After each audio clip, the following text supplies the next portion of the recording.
Atmosphere on set? Yes. In 3 words, I would say Would you say writing this novel took you longer than writing your average fiction piece? Not really, because this was inspired by true characters, but it was completely fiction. Like they were nothing like my parents. Their situation was nothing like my parents. So it wasn't like I took their story and rewrote it. It literally, the casserole scene where he the first time is what happened between my mother and father when he for the first time. So that was basically the only scene that I didn't completely invent. And so I don't think it was harder in that sense or took any longer.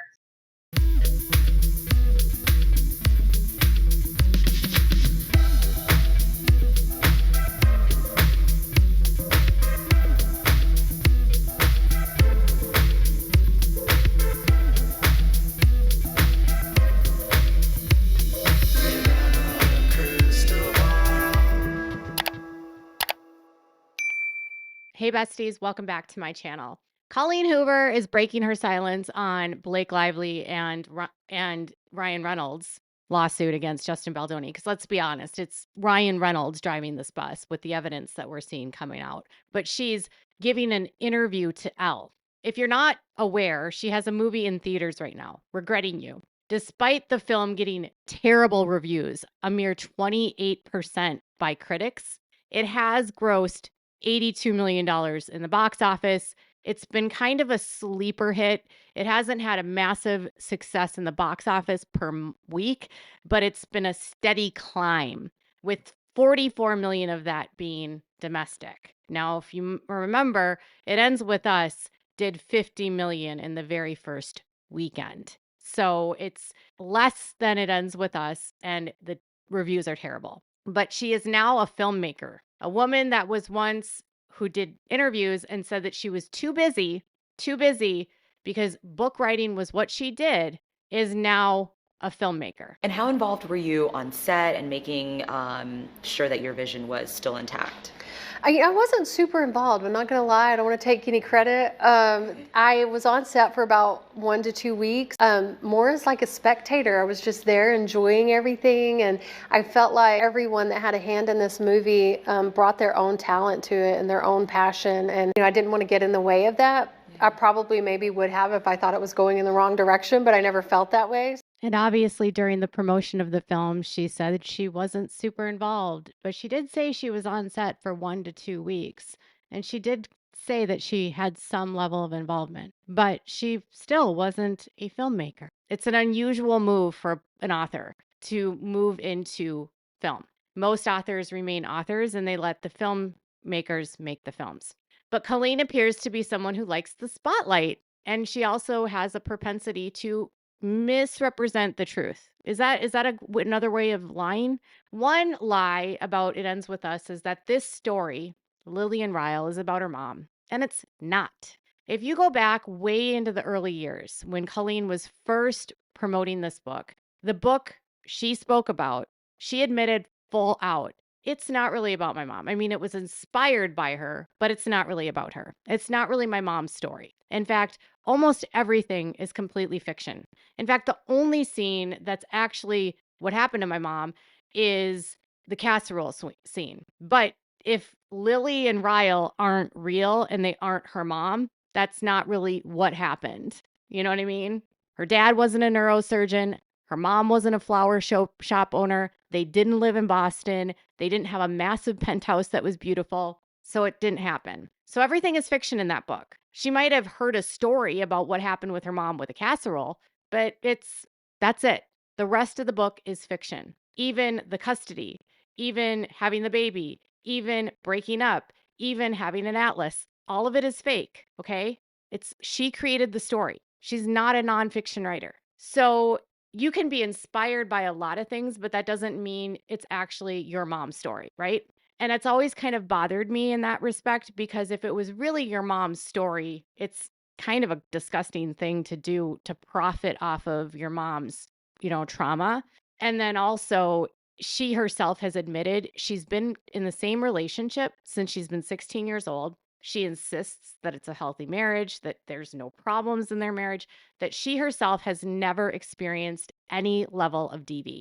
Honestly, like I've been married to the same guy that I met and started dating when I was 16. We have 3 wonderful kids. I have a very boring life. Like there's not much else I could write about on a personal level that would make for a great book. So, I think I'm just going to stick to the stuff that I enjoy writing. That one was very difficult to write.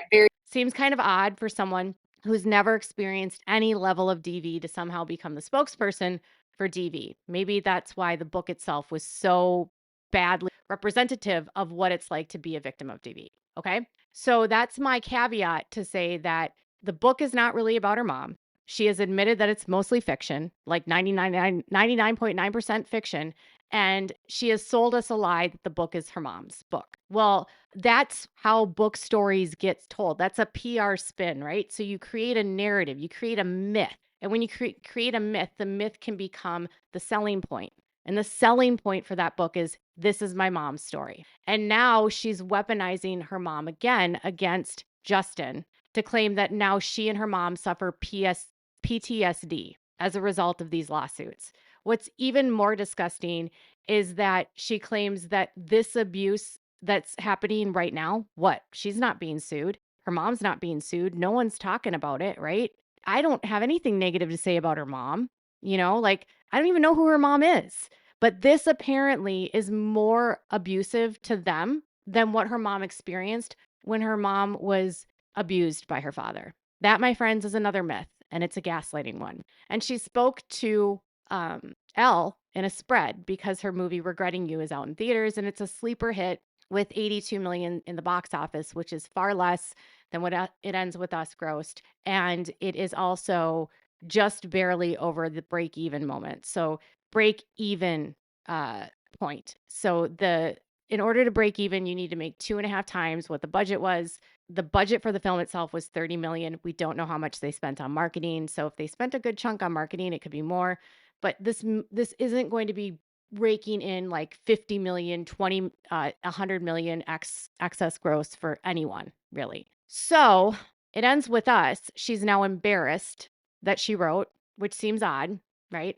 But this is how she frames the people that criticize her for not writing about domestic violence correct, or not being a accurate portrayal. She said she finds it easy to stand by when people criticize it for having an oversimplified portrayal of domestic violence. Did we see text messages? She didn't seem to be easy in her criticism.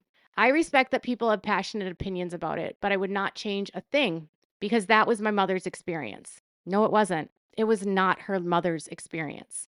I just showed you a clip where she said that 99% of that book was fiction. She made it up, but she can use her mom as a shield to avoid the criticism. I'm starting to think that Miss Colleen is a narcissist herself. I learned a lot from the criticism, but it doesn't change the fact that this is one woman's story. I'm not trying to say all abusers are this way or all victims are this way. And I think I made that clear in my author's note that I was simply just putting myself in my mother's shoes and wanted to understand her more. And when she read it, God, it was such a healing moment. But adds that she wouldn't write the book today. I would just be too worried about scrutiny. I just showed you a clip where she said it wasn't her mother's story. The only scene was a casserole. One scene. Her mom actually stayed with her dad until she was born. I mean, she had siblings and they grew up. So it's not her mom's story. How do you deflect from criticism? You use someone else as a shield. Now, here's where she starts lying even more. She's the executive producer on the film, right? And she also has a writing credit. And she said she was only on set for a few days. But otherwise, she says she was completely unaware that anything was happening. Completely unaware that anything was happening between Blake and Justin. Isn't that weird? Isn't it also weird that she told Extra she had been on set 1 to 2 weeks? Now it's just a few days. It was actually more like 2 weeks. And she documented all of it in her Facebook group, the cohorts group. But it's again just another way for her to spin this. The thing about the truth is it doesn't change, but lies do. Lies change. And if you don't know the truth and you're not saying the truth, your story will change. Didn't she put out a statement about how strong and brave for what Blake had to go through? Didn't her friend say that if we learned about what Justin did, and if you knew what we knew, and if you saw what we saw, you would be shocked. And now she's saying, I was completely unaware. This is someone trying to distance herself from a situation that she herself contributed to. Okay. And it says she finds the whole mess unfortunate and disappointing. It feels like a circus. When there are real people involved with real feelings and emotion, this actually truly has impacted some of the actors' careers in huge ways. And I just find it all around sad. She's leery of breathing more life into the controversy and chooses her words carefully. I'm just trying to stay removed from the negativity. I have my own story I could tell, but I won't, and I don't want to bring attention to it, and I don't want to have to put someone else down to lift myself up. So I'd rather just ignore it and let people think and say what they're going to say. I feel like it's so big at this point that there's nothing anyone can say to change whatever opinion people have of it, even though no one has the actual truth, not even me. This is one of the things that she loves to fall back on, as she always says that you don't know the truth. You don't know the truth. I don't even know the truth. But if you knew the truth, for months on her like in her groups, she was like, you don't know the truth. You don't know the truth. And now she's saying, I don't know the truth. What? And then she doesn't want to throw anyone under the bus, but she has her own story I could tell. And just before that, she said she was completely unaware of anything happening on the set. So which is it? Were you completely unaware because nothing happened on the set? Or do you have your own story to tell? This was a woman for years who said she was never going to do films, and now she's a filmmaker. This is a woman who said she just wanted to write books, and now she's making films. Colleen saw money. There's not as much money in books as there is in film. And that's the truth. And as much as print media and the success she's had in books is amazing, it's really not common. Print sales are declining every single year, year over year. And authors don't sell as many books as they once did because there's so many more mediums that are out there. Like her last book that she put out in 2023, I looked at the totals and I think she sold under 100,000 copies. Now that's not a bad sales target for like your average author. Most authors don't even sell more than 5,000 books total. I mean, and that's what you have to get on. You have to sell 5,000 books in a week to get on the New York Times bestseller. Okay. Her last book sold under 100,000, I think like 75,000 copies. It Ends With Us sold like 12 million. So you have to think about like she has written 24 books and the most of the sales are because of one book. The rest of her book sales haven't been or even come close to that. She said mostly she just feels badly for her mom. The book was inspired by her story and now it gives us PTSD to think about it. I feel awful because I almost feel like she's gone through more with the aftermath of this film, more pain than what she went through with my dad, just seeing the ugliness of it. That's so disgusting to say that. And if her mom feels that way, I don't know how you could feel this is more painful, a lawsuit, than being physically abused and emotionally abused and psychologically abused and living in poverty, right? Colleen's lost no money. Her mom wasn't paid for this film. Her mom isn't brought up in this. I mean, yes, there are stories and like the lawsuits are around it, but like she created a story and put her mom as the myth of what the story is about, right?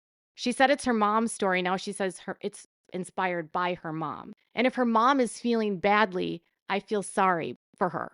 But I would blame Colleen and Blake for the pain that her mom is enduring. One, because Colleen lied and said that the book was about her mom. Two, because Colleen ponied up with Blake and stole a film from Justin.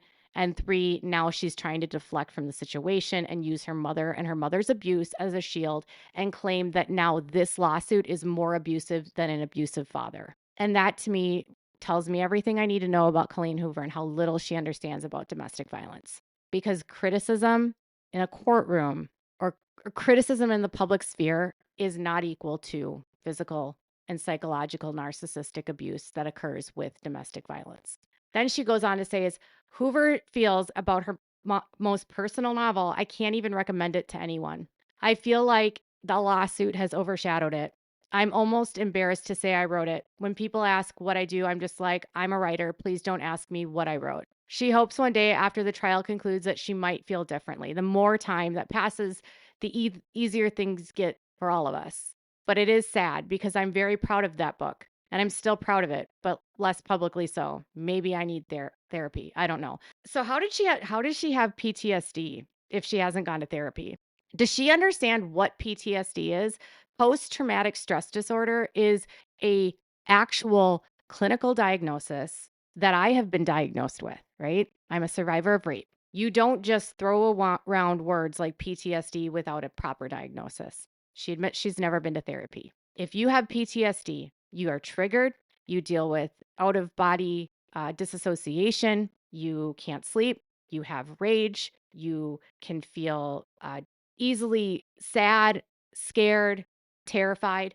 None of those things are what she's done publicly. She's been making movies, she's been pretending like nothing's been going on, and she's been living the high life. It's just sad that she would weaponize trauma this way. But is it surprising that she would weaponize trauma this way, given what we know about her? This is a woman that lied to Justin in text messages and said that she didn't unfollow him because of him, but because of Blake, but because of her own issues with him. She lied that she wasn't involved in the film. She lied that she wasn't involved in the script when she was.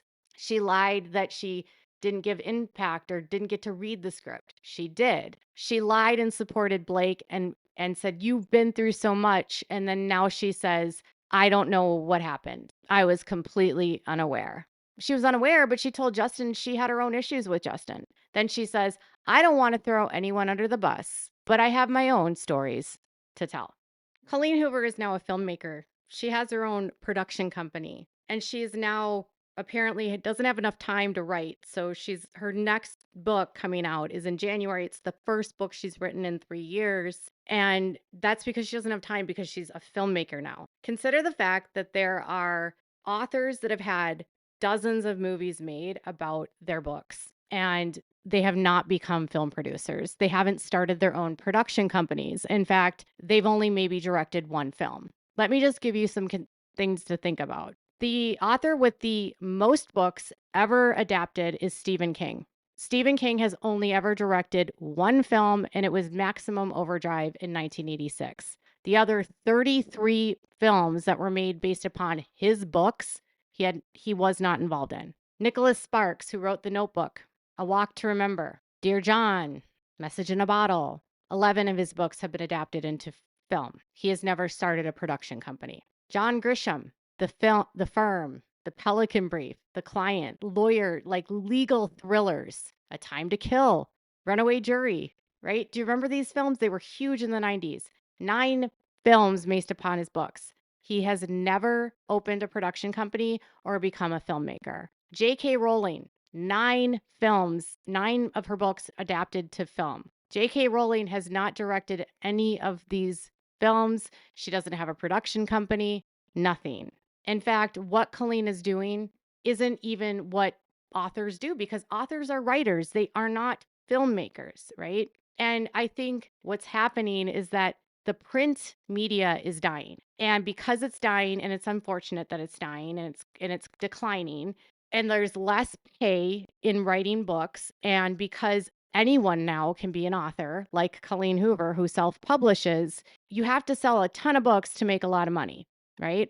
And because of that, and because the mainstream media is dying, because journalism is dying, because newspapers are dying, because the world of print is dying, you have to find new avenues to make money. And so now she's not a writer, she's a filmmaker. So she had a competing interest. She's a self-published author because she wants control, just like she's a filmmaker because she wants control.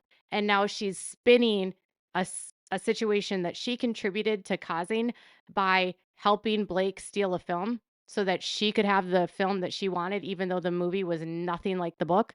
Now she's using domestic violence as a shield, her mom as a cover, and she's lying and using pity and sympathy and playing the victim. Colleen Hoover, in my opinion, is just as bad as Blake and just as opportunistic and just flat out not a good person, in my opinion, and is putting money over everything else. And I'm just, PTSD, no. There's no PTSD here. There's no PTSD for self-inflicted trauma caused by your own choices. And stop putting your mom in the middle of the story. She has nothing to do with this, Colleen. You did that. You did that. So she can't stop lying about Justin. She apparently isn't taking a side, but she's clearly still kind of on Blake's side because she's still acting like the victim. And what are your thoughts? Let me know in the comments below. Make sure to give this video a thumbs up. Make sure to subscribe to my channel if you haven't subscribed and click the bell so you never miss a video. Thanks so much for watching. Bye, besties.